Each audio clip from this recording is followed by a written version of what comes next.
ada struktur senyawa hidrokarbon seperti berikut. Nah, disuruh tentukan nama dari senyawa berikut. Nah, ini ada suatu struktur senyawa hidrokarbon dengan cara penulisan yang penyingkatan ya, disingkat nih, CH3-nya 3 kali, kemudian ada CH3 3 kali. Nah, ini tulisan kuningnya udah saya jabarin gimana penulisannya secara lebih jelas gitu. Jadi nanti ketika penomoran dan penjabarannya lebih dapat diketahui. Nah, untuk selanjutnya gimana sih cara nentuin tata namanya? Yang pertama, kita tentukan terlebih dahulu apakah senyawa ini termasuk ke dalam alkana, alkena, atau alkuna. Cara nentuinnya adalah dari rantai ikatannya nih, apakah termasuk tunggal atau rangkap. Nah, ternyata di antara semua ikatan yang ada di dalam struktur ini semuanya itu termasuk ikatan tunggal ya. Nah, berarti kalau begitu ini termasuk ke dalam struktur senyawa alkana karena alkana identik dengan ikatan tunggal. Nah, untuk langkah selanjutnya adalah tentukan rantai utamanya. Nah, cara nentuin rantai utamanya adalah kita memprediksi atau memperkirakan struktur mana yang bakalan menjadi struktur yang paling panjang. Kalau kita lihat dari sini, kemudian ke sini, kemudian ke sini dan ke sini dan ke sini, ini jadi 5 ya.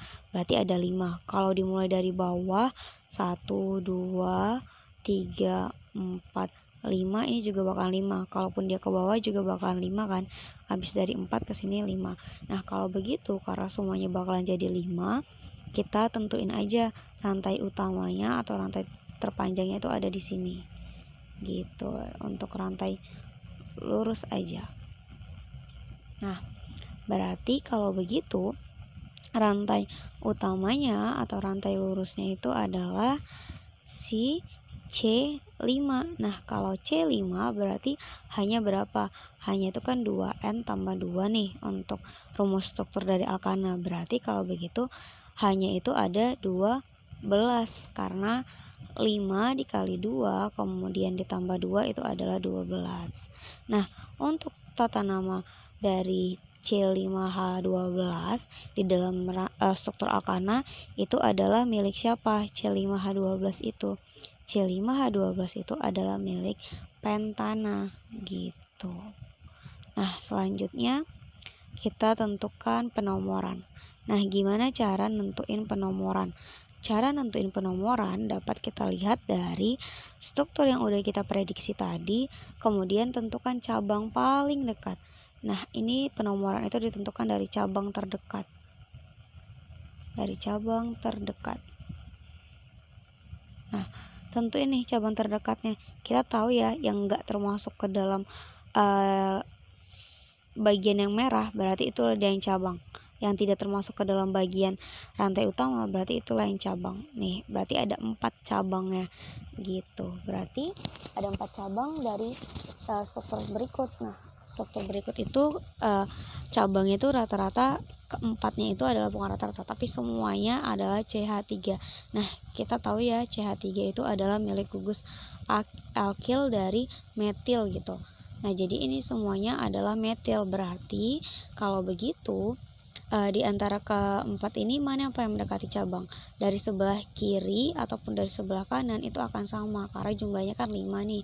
Kalau di sini 1, kalau di sini 1, kemudian di sini 2, kemudian dari sini 1 dan di sini 2 kan sama aja. Berarti kita mulai dari kiri aja ya. 1 2 3 4. Ini jadi 4 ya dan ini 5 gitu. Berarti penomoran selesai. Kita lanjut ke langkah selanjutnya. Langkah selanjutnya itu adalah tentukan cabang. Tadi kan kita udah tahu nih ada cabang metil di rantai utamanya. Nah, keempat cabang ini ada di nomor 2 dan nomor 4. Nah, karena keempatnya ini adalah gugus yang sama-sama gugus metil, artinya sebelum penulisan nama metil kita bakalan tambahin yang namanya tuh tetra. Arti dari tetra itu adalah 4. Nah, tetra metil gitu. Jadi cabangnya itu ada 4, itulah yang menandain Kalau dia ada 4 yaitu tetra, karena kan 1, 2, 3, 4 gitu. Nah, langkah selanjutnya apa? Langkah selanjutnya adalah penamaan. Ingat cara penulisan penamaan untuk alkana adalah tulis dulu nomor dari cabang, berarti 2,4 tetra, karena cabangnya ada 4, gugus alkilnya ada 4, berarti tetrametil. Kemudian siapa rantai utamanya? Rantai utamanya adalah pentana. Oke, kalau begitu untuk struktur hidrokarbon yang sudah diberikan untuk soal 1F itu adalah namanya 2,4 tetrametil pentana. Sekian.